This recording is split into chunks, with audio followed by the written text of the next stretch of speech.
ಅನನ್ಯ ಭಟ್ನ ದೇವಸ್ಥಾನದ ಹತ್ರ ಬಿಟ್ಟು ಬಟ್ಟೆ ತರೋಕೆ ಮನೆಗೆ ಹೋಗಿದ್ದ ಅದೇ ಫ್ರೆಂಡು ಬಂದು ಮಾತಾಡ್ತಿದ್ದಾಳೆ. ಅನನ್ಯ ಭಟ್ ಕಾಣದೇ ಇದ್ದಾಗ ಇದೇ ಸುಜಾತಾ ಭಟ್ಗೆ ಕಾಲ್ ಮಾಡಿ ವಿಷಯ ತಿಳಿಸಿದ ಅದೇ ಹುಡುಗಿ ಬಂದು ಮಾತಾಡ್ತಿದ್ದಾಳೆ ನೋಡಿ. ನನ್ನ ಹೆಸರು ಹೇಳಕ್ಕೆ ಇಷ್ಟಪಡಲ್ಲ. ಅನನ್ಯ ಭಟ್ಟು ನಾವೆಲ್ಲ ಒಂದೇ ಫ್ರೆಂಡ್ಸು. KMC ಮಣಿಪಾಲಲ್ಲಿ MBBS ಓದ್ತಾ ಇದ್ವಿ.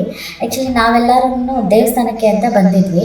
ಆಮೇಲೆ ಹೋಗಿ ಬಟ್ಟೆ ತೊಗೊಂಡು ಬರೋಣ ಅಂತ ನಾವು ನಮ್ಮ ಫ್ರೆಂಡ್ಸ್ ಎಲ್ಲ ಹೋದ್ವಿ. ಅನನ್ಯ ಭಟ್ಟು ಅಲ್ಲೇ ದೇವಸ್ಥಾನದ ಹತ್ರನೇ ಇದ್ದರು. ನಾವು ಬಟ್ಟೆ ತೊಗೊಂಡು ಬಂದು ಮತ್ತೆ ನೋಡೋ ಅಷ್ಟೊತ್ತಿಗೆ ಅಲ್ಲಿ ಅನನ್ಯ ಭಟ್ಟು ಇರಲಿಲ್ಲ.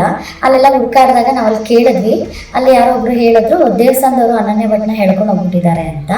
ಆಮೇಲೆ ಸರಿ ಅಂತ ಹೇಳಿ ಸುಜಾತಾ ಆಂಟಿಗೆ ನಾನೇ ಫೋನ್ ಮಾಡಿಬಿಟ್ಟು ಈ ಥರ ಹಿಂಗೆ ದೇವಸ್ಥಾನಕ್ಕೆ ಬಂದಿದ್ವಿ, ಈ ಥರ ಹಿಂಗೆ ಅನನ್ಯ ಭಟ್ನ ದೇವಸ್ಥಾನದವ್ರು ಹೇಳ್ಕೊಂಡು ಹೋಗ್ಬಿಟ್ಟಿದ್ದಾರೆ ಅಂತ ನಾನೇ ಹೇಳಿದ್ದು. ಸ್ಟ್ಯಾನ್ಲಿ ಒಡನಾಡಿ ಸ್ಟ್ಯಾನ್ಲಿ ಅಂಡ್ ಟೀಮು ಸೌಜನ್ಯ ಹೊತ್ಕೊಂಡು ಹೋಗಿದ್ದನ್ನ ನೋಡಿದೆ ಅಂತ ಬಂದಿರೋ ಆಂಟಿನ ಹಿಂಗೆ ತಾನೇ ರೆಡಿ ಮಾಡ್ಕೊಂಡು ಕರ್ಕೊಂಡು ಬಂದಿರೋದು.